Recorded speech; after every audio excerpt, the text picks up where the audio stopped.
Hello students, this is Parvez sir. Welcome back to our YouTube channel accountancy with Parvez sir. आज class 12 commerce के लिए मैं लेकर आया हूं बहुत इंपॉर्टेंट टॉपिक जो हम चैप्टर पढ़ रहे हैं कई दिनों से, शेयर कैपिटल। शेयर कैपिटल में हमने issue of share, call in arrear, call in advance, issue of share of premium, discount, ये सारी चीजें पढ़ ली हैं।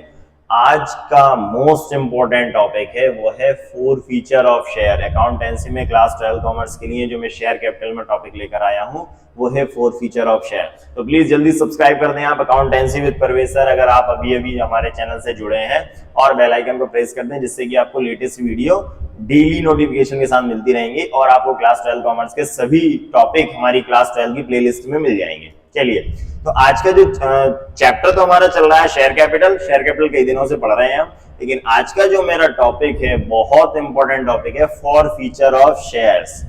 फोर फीचर ऑफ शेयर क्या होता है आज हम पढ़ने वाले हैं। फोर फीचर ऑफ शेयर देखिए, सिंपल सी चीज है।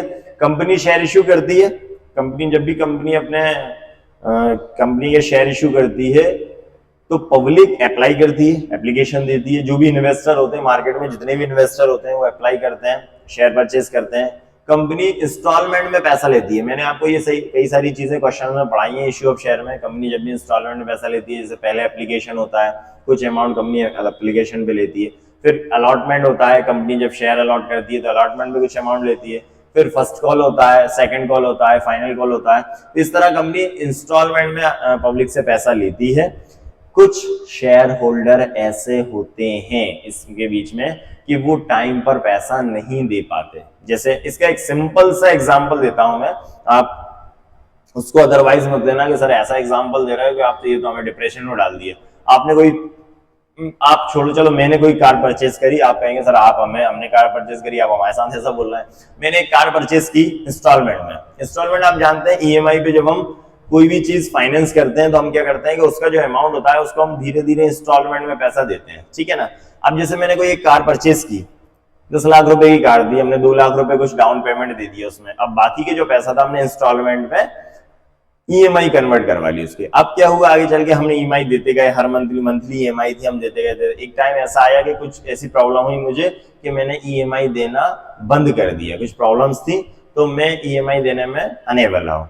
तो अब कंपनी के पास क्या ऑप्शन होगा, जो फाइनेंस कंपनी होगी जिसने मुझे कार फाइनेंस करके दी थी, क्या ऑप्शन होगा सोचिए। आप सिंपल सी बात होगी, आप कहेंगे कि सर आपने जो कार परचेस की, आपने अगर ईएमआई टाइम पर नहीं भरी तो आपकी कार को फाइनेंस वाले उठाकर ले जाएंगे तो क्या करेंगे, और वो आपसे पूछेंगे एक बार कि क्या आप दोबारा परचेस करना चाहते हैं। इसको नहीं करना चाहते तो वो क्या करेंगे, उस कार को किसी अदर पर्सन को सेल कर देंगे, ठीक है। यही प्रोसीजर होता है सिंपल, जब हम कार परचेस करते हैं ईएमआई पर, अगर हम ईएमआई टाइम पर नहीं देते, ठीक। सेम प्रोसीजर कंपनी के साथ है। जब भी कंपनी अपने शेयर इश्यू करती है तो इंस्टॉलमेंट में पैसा लेती है, application, allotment, first call, second call, third final call.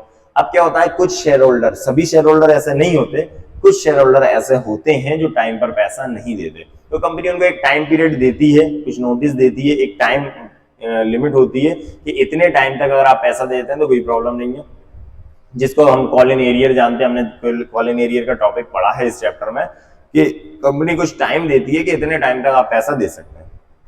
लेकिन वो जो ग्रेस पीरियड होता है, टाइम पीरियड होता है, लिमिट होती है, उसके बाद भी अगर कोई शेयर होल्डर पैसा नहीं देता तो कंपनी क्या करती है, उन शेयर्स को जब्त कर लेती है। जब्त करना मतलब फोरफिट करना। जैसे कि मेरी कार को फाइनेंस वाले उठाकर ले गए, इसी तरह कंपनी भी क्या करती है, जो शेयर होल्डर को दिए थे वो शेयर वापस उससे ले लेती है। तो उसको बोलते हैं हम four feature of share. Company जब शेयर को वापस ले लेती है, अपने शेयर को फोरफिट कर लेती है, ठीक है ना।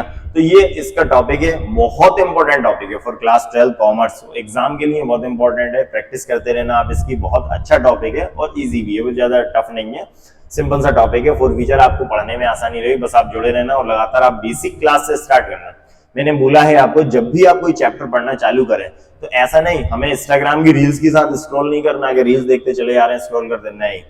ये एजुकेशन है। जब भी आप कोई वीडियो देख रहे हैं, फोर फीचर की देख रहे हैं या शेयर ऑफ कैपिटल की देख रहे हैं, तो सबसे पहले आप उसकी बेसिक क्लास पढ़िए। क्योंकि क्या होता है कि अगर हम बीच में कोई क्वेश्चन ले लेते हैं तो फिर हमें लगता है यार समझ में नहीं आ रहा, मैं तो सर क्या बता रहे हैं, क्या पढ़ा रहे हैं, फोर फीचर क्या होता है हमें नहीं पता शायद। तो आप सबसे पहले उस चैप्टर का फर्स्ट पार्ट देखिए, मैंने पार्ट डाल रखे पार्ट 1 2 3 4 5। तो कोई भी चैप्टर जब आप स्टार्ट कर रहे हैं तो चैनल पे जाइए, हमारे वीडियोस में या प्लेलिस्ट में जाइए, वहां पर चैप्टर का फर्स्ट पार्ट देखिए, वहां बेसिक क्लास मिलती है और उसके बाद आप क्वेश्चन स्टार्ट कीजिए तो बहुत ईजी लगेगा। चलिए, तो फोर फीचर ऑफ शेयर में आपको करना क्या है और हाँ कंपनी क्या प्रोसीजर फॉलो करती है। देखिए, जब भी कोई कंपनी अपने शेयर फोरफीट करती है तो प्रॉपर एक नोटिस देती है शेयर होल्डर को, और उस नोटिस देने के बाद भी अगर शेयर होल्डर पैसा टाइम पर नहीं देता तो कंपनी उसके शेयर को फोरफीट करती है। इसमें ये प्रोसीजर होता है कि जो पैसा, जो अमाउंट वो शेयर होल्डर ने दे दिया था वो भी लैप्स हो जाता है, वो अमाउंट लैप्स हो जाता है, वो मनी उसकी वापस कंपनी नहीं करती है। फॉर एग्जांपल 10 रुपए का शेयर है, कंपनी 10 रुपए के शेयर में कंपनी ने 4 रुपए ले लिए थे उससे एप्लीकेशन अलॉटमेंट में, बाकी के 6 रुपए मांगे तो उसने नहीं दिए, तो वो जो 4 रुपए उसने दे दिए थे शेयर होल्डर ने वो भी कंपनी फोरफीट कर लेती है। ठीक है ना। तो फोरफीचर ऑफ शेयर में जो एक मेन जनरल एंट्री होती है वो ये मैं लेकर आया हूं, इसको आपको बहुत ध्यान से देखना है। ठीक है ना, क्योंकि इसकी जो चीजें हैं वो आपको अपोजिट लगेंगी।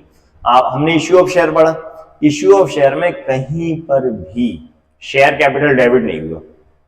जितनी भी एंट्री हमने पढ़ी है आज तक इश्यू ऑफ शेयर में, शेयर कैपिटल में, उन सभी में शेयर कैपिटल डेबिट हुई है, तो सॉरी शेयर कैपिटल क्रेडिट हुई है। लेकिन यहाँ पर शेयर फोरफीचर में क्या होता है, उल्टा होता है, अपोजिट होता है, शेयर कैपिटल यहाँ पर डेबिट होगा। तो इस एंट्री को आप समझ लीजिए, फोरफीचर ऑफ शेयर की मोस्ट इंपोर्टेंट एंट्री है, ये एंट्री आपको फोरफीचर में करना है। देखिए, सबसे पहले शेयर कैपिटल, तो शेयर कैपिटल को हमें डेबिट करना है। हम किसकी शेयर कैपिटल को डेबिट करेंगे, जिसके शेयर हमने फोरफीट किए हैं। जैसे फॉर एग्जांपल कंपनी ने 1000 शेयर इशू किए, उसमें से 100 जिसके पास एक शेयर होल्डर था उसके पास 100 शेयर थे, उसने कुछ अमाउंट नहीं दिया, तो कौन कौन सा अमाउंट नहीं दिया उसको हम फोरफीट करेंगे। ठीक है ना, जो उसका अमाउंट दे दिया था वो फोरफीट हो जाएगा। तो अब इसकी एंट्री में हमें क्या पढ़ना है, देखिए सबसे पहले हम क्या करेंगे, शेयर कैपिटल को डेबिट करेंगे, शेयर कैपिटल अकाउंट डेबिट। तो जितने भी शेयर है, जैसे 100 शेयर है, 100 रुपए वाला है, तो 100 इंटू 100, 100 इंटू 100 मल्टीप्लाई करेंगे कितना आएगा, 10,000। तो 10,000 से हम शेयर कैपिटल को डेबिट करेंगे। अब सबसे पहले हमने शेयर कैपिटल डेबिट कर लिया, अब हम क्रेडिट कैसे करेंगे, तो जो बहुत ध्यान से सुनना, आपने शेयर कैपिटल को डेबिट कर लिया, अब हम क्रेडिट करेंगे जो अमाउंट उसने नहीं दिया, जो अमाउंट उस शेयर होल्डर ने कंपनी को नहीं दिया उसको क्रेडिट करेंगे। तो जैसे यहाँ पर ये एसएमटी में ये मान लीजिए हम एग्जांपल ले लेंगे, उसने अलॉटमेंट से ही पैसा देना बंद कर दिया, मतलब उसने सिर्फ हमें एप्लीकेशन दी, एप्लीकेशन का अमाउंट दिया, बाकी अमाउंट उसने दिया नहीं। तो सबसे पहले हमने किसको क्रेडिट करा, to share allotment account, means उसने अलॉटमेंट का अमाउंट नहीं दिया तो हमने अलॉटमेंट को क्रेडिट कर दिए। ठीक, इसके बाद to share call account, each call. अब शेयर कॉल में जैसे 2 कॉल है, फर्स्ट कॉल है, सेकंड कॉल है, तो यहाँ लिखेंगे to share first call, to share second call. ये 3 कॉल है तो to share first call, to share second call, to share third and final call. जितने भी कॉल है उतने हम यहाँ पर लिख देंगे। ठीक है, अब हमने क्या अमाउंट क्रेडिट कर दिया, जो उसने नहीं दिया। सबसे पहले तो हमने शेयर कैपिटल को डेबिट कर दिया, अब जो अमाउंट उसने नहीं दिया हमें, तो उस अमाउंट को हम क्या कर देंगे, क्रेडिट कर देंगे। तो टू शेयर कॉल, जितने भी कॉल होंगे, लिख दिया मैंने ईच कॉल, तो जितने भी कॉल होंगे उनको क्रेडिट कर देंगे। एंड टू शेयर फोरफीचर, अब इस टू शेयर फोरफीचर में क्या लिखेंगे, तो जो अमाउंट उसने कंपनी को, उस शेयर होल्डर ने कंपनी को दे दिया था, वो अमाउंट हम क्रेडिट करेंगे। क्या लिखेंगे, टू शेयर फोरफीचर अकाउंट। ठीक है ना, तो इस तरह से ये जनरल एंट्री बनेगी। फोरफीचर की जनरल एंट्री लिखा है मैंने फोरफीचर ऑफ शेयर में। सबसे पहले आपको शेयर कैपिटल डेबिट करना है, ठीक है। इसके बाद वो अमाउंट क्रेडिट करना है जो उसने नहीं दिया, जैसे उसने अलॉटमेंट नहीं दिया, उसने कॉल्स का पैसा नहीं दिया, तो जो भी अमाउंट उसने नहीं दिया वो क्रेडिट करेंगे। और इसके बाद जो अमाउंट उसने दे दिया उस अमाउंट को भी क्रेडिट करेंगे, टू शेयर फोरफीचर। ठीक है ना, तो इस तरह से नरेशन के लिखेंगे, बीइंग शेयर फोरफीटेड, जितने भी शेयर्स होंगे उतने फोरफीट कर लेंगे। तो फोरफीचर ऑफ शेयर में एक तो कंडीशन ये आती है, एक कंडीशन प्रीमियम वाली आती है, तो मैं आगे क्वेश्चंस आएंगे उसमें बता दूंगा कि प्रीमियम का क्या करते हैं। जनरल के लिए, जनरली अगर आप चाहें तो मैं भी बता भी देता हूं कि शेयर प्रीमियम जो होती है, जैसे कोई शेयर प्रीमियम पे इशू हुआ हो और प्रीमियम वाला शेयर फोरफीट हो रहा हो, तो जनरली जब भी हम शेयर प्रीमियम लिखते हैं या सिक्योरिटी प्रीमियम नाम से लिखते हैं, तो उसको वहां पर इश्यू ऑफ शेयर में क्रेडिट करते हैं, यहां वो डेबिट होगी।